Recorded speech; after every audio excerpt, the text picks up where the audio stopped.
मेरे प्यारे बच्चों, आप सभी को मेरा नमस्कार। आज हम एमए प्रीवियस की क्लास ले रहे हैं जिसमें हमारा टॉपिक है निर्णय प्रक्रिया, यानी कि डिसीज़न मेकिंग प्रोसेस। आखिरकार ये निर्णय प्रक्रिया होता क्या है उसके बारे में हम जानेंगे। तो सबसे पहले बात करते हैं कि निर्णय प्रक्रिया है क्या। निर्णय प्रक्रिया किस किस चीज़ में ली जाती है, ये क्या होती है। तो किसी भी काम को करने के लिए हमें कुछ निर्णय लेने पड़ते हैं, वो निर्णय प्रक्रिया होती है। जैसे गृह प्रबंध एक परिवर्तनशील प्रक्रिया है। लक्ष्यों की प्राप्ति के लिए गृह प्रबंध को चयन करना पड़ता है। चयन करना ही निर्णय प्रक्रिया कहलाता है। अगर हमें निर्णय प्रक्रिया की एक परिभाषा देनी है तो वो कुछ इस प्रकार देंगे कि निर्णय वह कार्य है जिसे प्रबंधक किसी निष्कर्ष तक पहुंचने के लिए करता है। यानी कि किसी भी कार्य को करने के लिए और उसको ख़त्म करने के लिए हमें कुछ निर्णय लेने ही पड़ते हैं, तो उसको कहते हैं हम निर्णय प्रक्रिया। ये हमारी निर्णय प्रक्रिया होती है। अब हम बात करेंगे निर्णय प्रक्रियाएं की विशेषताएं। इसकी कुछ विशेषताएं भी होती हैं। तो सबसे पहले इसकी यह विशेषता है कि निर्णय निरंतर चलने वाली प्रक्रिया है। यानी कि निर्णय जो है वो हर टाइम चलने वाली प्रक्रिया ही है। हम किसी भी काम को करते हैं, छोटे से छोटे काम के लिए हमें कुछ ना कुछ निर्णय लेने ही पड़ते हैं। तो निर्णय निरंतर चलने वाली प्रक्रिया है। यानी किसी भी लक्ष्य को प्राप्त करने के लिए व्यक्ति को जीवन भर निर्णय लेने से लक्ष्य की पूर्ति हो जाती है, और फिर जब उसकी पहले लक्ष्य की पूर्ति हो जाएगी तो दूसरा लक्ष्य अपने सामने खुद ही उत्पन्न हो जाएगा। तो निर्णय जो है वो हमारी निरंतर चलने वाली प्रक्रिया है। उसके बाद निर्णय एक मानसिक प्रक्रिया है। यानी कि निर्णय जो भी ले रहा है, जो भी व्यक्ति ले रहा है, तो उसको बहुत सोच समझ कर लेना चाहिए। और विभिन्न विकल्प होंगे उसके सामने, कई सारे विकल्पों में से किसी एक का चुनाव करना चाहिए। और ये कोई ऐसा व्यक्ति ही कर सकता है जो बुद्धिमानी हो, जो सारी जिम्मेदारियों को अच्छे से समझता हो। वो ही ऐसा व्यक्ति ही अच्छे विकल्पों में से कोई एक विकल्प का चुनाव कर सकता है। तो निर्णय एक मानसिक प्रक्रिया है। उसके बाद आता है हमारा तीसरा पॉइंट, अनेक संभावित विकल्प होते हैं। यानी कि जब हम निर्णय लेते हैं तो हमारे सामने कई सारे विकल्प आ जाते हैं कि ये वाला निर्णय ले लें कि ये ले लें। तो कोई सभी इन सभी विकल्पों में से हमें किसी एक विकल्प को चुनना ही पड़ता है। तो निर्णय लेते समय गृहिणी के सामने अनेक विकल्प होते हैं, उनमें से सर्वोत्तम विकल्प का चयन करती है। ठीक है, तो अनेक संभावित विकल्प होते हैं। यानी कि अनेक संभावित विकल्पों में से हमें किसी एक विकल्प का चुनाव करना पड़ता है, जिससे हमारा काम जो है वो सफलतापूर्वक पूरा हो सके। उसके बाद चौथा पॉइंट आएगा, निर्णय लेते समय बुद्धि, तर्क, शक्ति का उपयोग करना पड़ता है। सही बात है, निर्णय को लेते समय हमें अपने समय का भी उपयोग करना पड़ेगा, बुद्धि का भी उपयोग लगाना पड़ेगा। उसके बाद अनुभव, सूचना, सामान्य ज्ञान और आपसी विचार विमर्श करके भी हम निर्णय को ले सकते हैं। उसके बाद आपका पांचवा पॉइंट आता है कि निर्णय स्वयं में एक लक्ष्य नहीं है, बल्कि लक्ष्य तक पहुंचने का साधन है।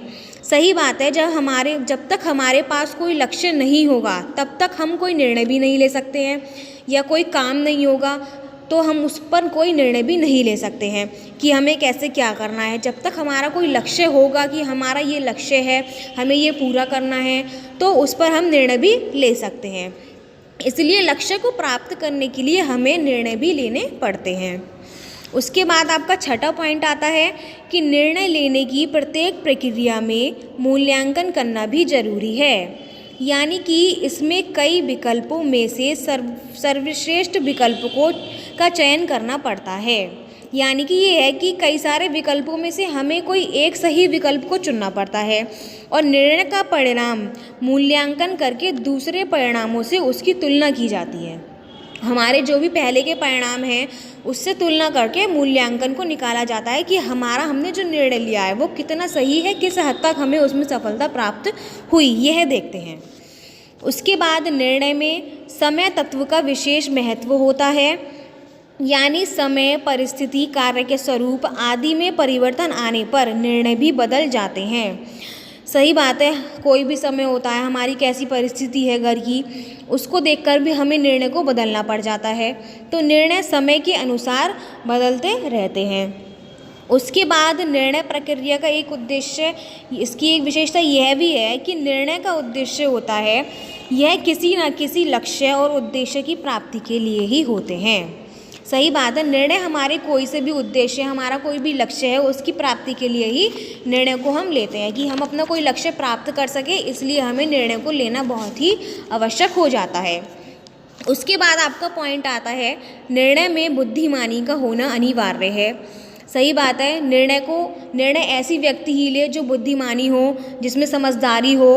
तो इसमें ये देखेंगे कि विभिन्न विकल्पों के मध्य सर्वोत्तम विकल्प का चयन कोई आसान कार्य नहीं है, जिसे हर कोई व्यक्ति नहीं कर सकता है, बल्कि बुद्धिमानी व समझदार व्यक्ति ही उसको कर सकता है।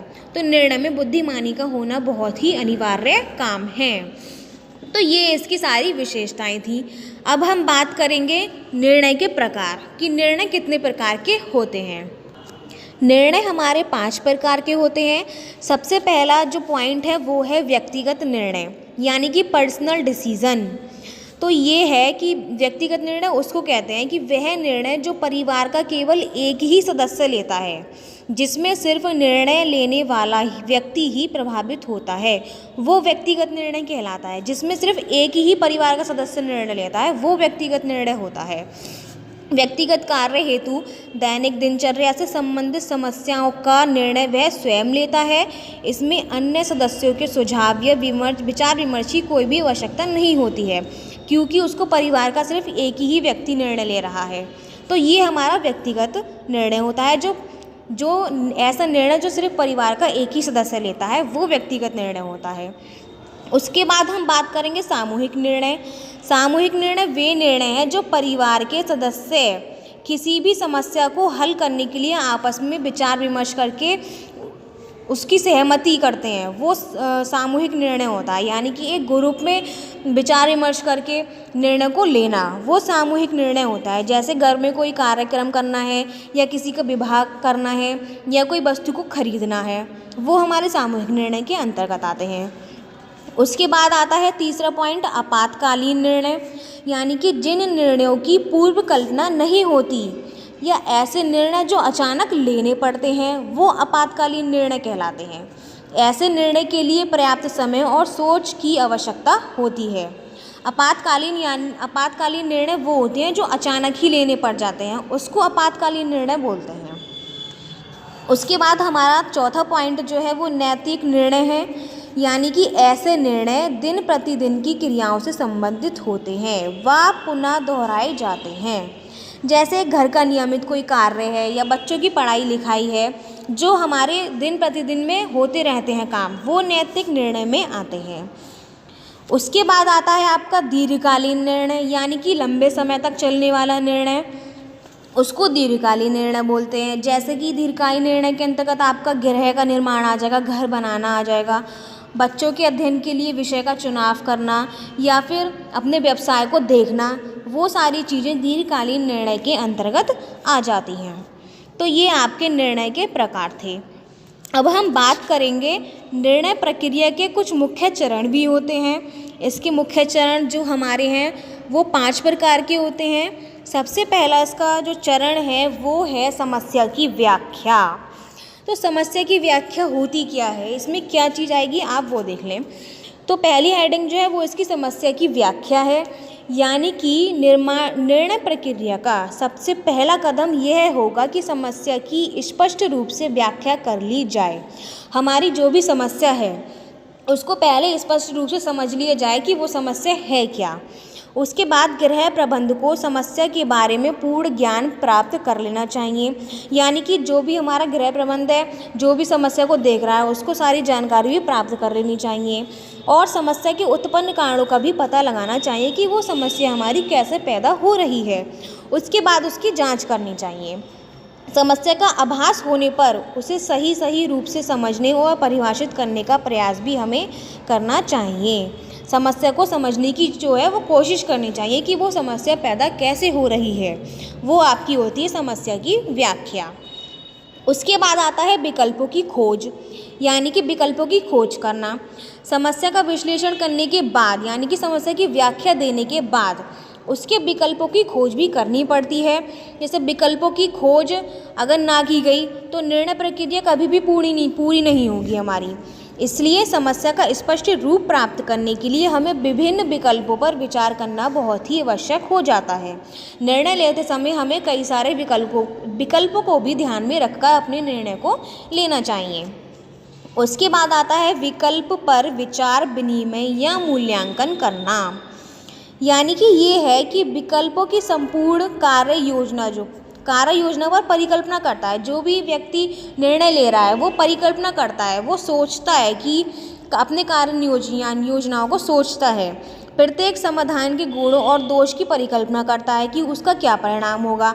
वो यह सोचता है कि हमने जो निर्णय लिया है उसका परिणाम सही भी होगा या गलत होगा, वो इसको देखता है। और समस्या के विकल्पों में से सबसे उपयुक्त विकल्प का चयन करने के लिए सभी विकल्पों के पक्ष पर विचार करना भी बहुत आवश्यक हो जाता है। विकल्पों का मूल्यांकन सोच समझकर ही हमें करना चाहिए। ऐसे विकल्प जिनका परिणाम पता हो और जिनका हमने पहले भी अनुभव कर लिया हो, जिसको हमने पहले भी अपनाया हो, ऐसे विकल्पों पर ध्यान देना चाहिए। उसके बाद हमारा चौथा पॉइंट आता है अनुकूलतम विकल्प का चयन। यानी कि ये कि सभी संभव विकल्पों पर विचार विनिमय करने के पश्चात एक सर्वाधिक उपयुक्त विकल्प का चयन किया जाता है। यानी कि हमने जो भी निर्णय लिए कि उसके सामने हमने जितने भी विकल्प रख दिए कि ये वाला निर्णय लेना है, कि ऐसे करना है या इस निर्णय को देखना है। हम कई सारी चीज़ें सोचते हैं, जब हम कोई भी निर्णय लेते हैं तो हमारे सामने कई सारे ऑप्शन उत्पन्न हो जाते हैं। उनमें से हम किसी एक ही ऑप्शन को चुनते हैं जो हमें सही लगता है। तो इसमें ये है कि अनुकूलतम विकल्प का चयन, यानी कि जो हमें सबसे सर्वाधिक चयन लगता है उसको हम चुनते हैं और अपने निर्णय को लेते हैं। विकल्प का चयन बहुत सोच समझकर और ज्ञान और अनुभव के आधार पर परिवार के लक्ष्यों और सदस्यों की रुचि आदि को भी ध्यान में रखकर हमें अपने विकल्प को चुनना चाहिए या किसी भी निर्णय को लेना चाहिए। उसके बाद हमारी आती है निर्णय को क्रियान्वयन करना। यानी कि यह निर्णय की प्रक्रिया का सर्वाधिक महत्वपूर्ण और अंतिम कदम है। यानी कि निर्णय ऐसा लेना कि परिवार के सभी सदस्य संतुष्ट हों और उनमें ग्रुप में भी हमारी सहमति हो, सामूहिक सहमति भी होनी चाहिए। निर्णय की सूचना प्रत्येक सदस्य को भी होनी चाहिए। ये हमारा निर्णय को क्रियान्वयन करना होता है। ये सभी हमारे निर्णय प्रक्रिया के चरण थे। अब हम बात करेंगे निर्णय प्रक्रिया को प्रभावित करने वाले कारक, कि इसके कौन कौन से कारक हैं वो आज हम देख लेते हैं। तो सबसे पहला पॉइंट इसका ये है कि निर्णयों का पारस्परिक संबंध।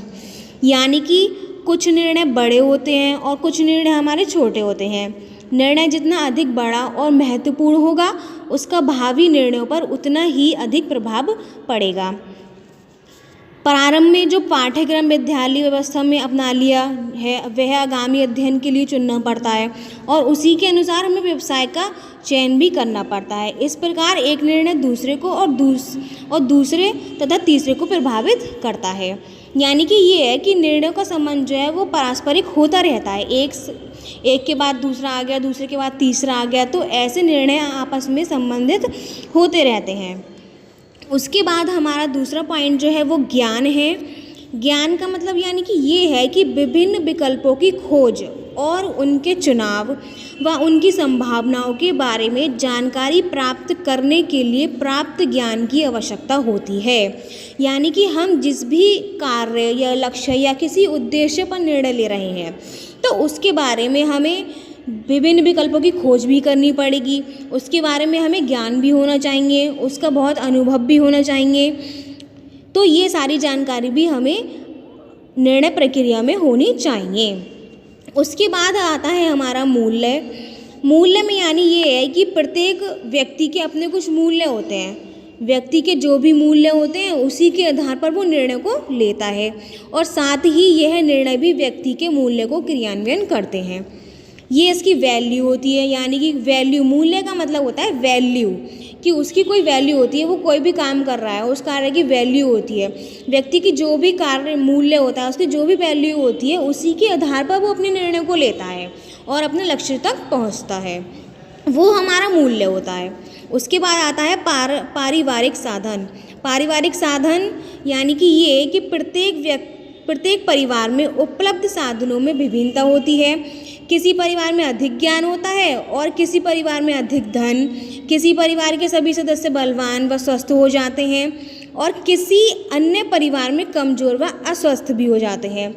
निर्णय लेते समय यह भी ध्यान देना आवश्यक है कि कोई भी दशा किन साधनों के अभाव के कारण हो रही है, वो भी हमें देखना चाहिए।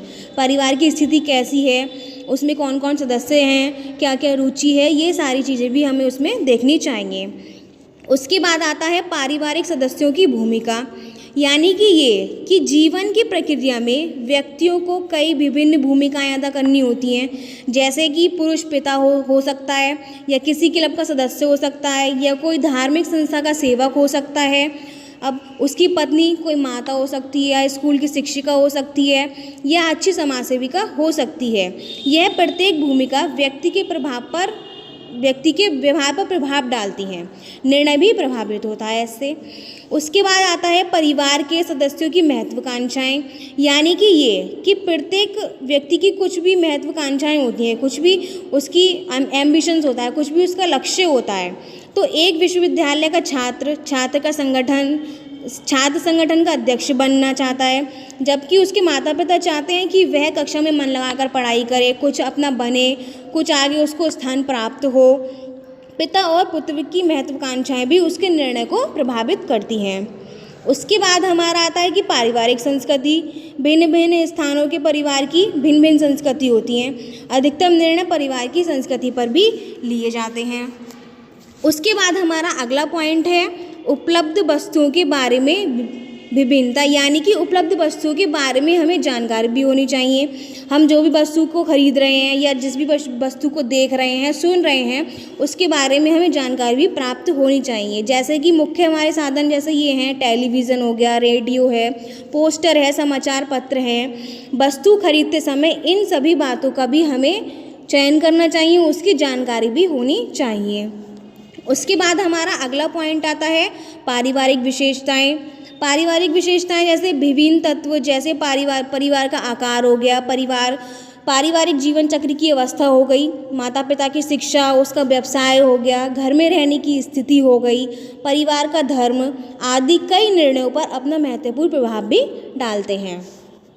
इसी के साथ आज का हमारा टॉपिक निर्णय प्रक्रिया समाप्त होता है। धन्यवाद।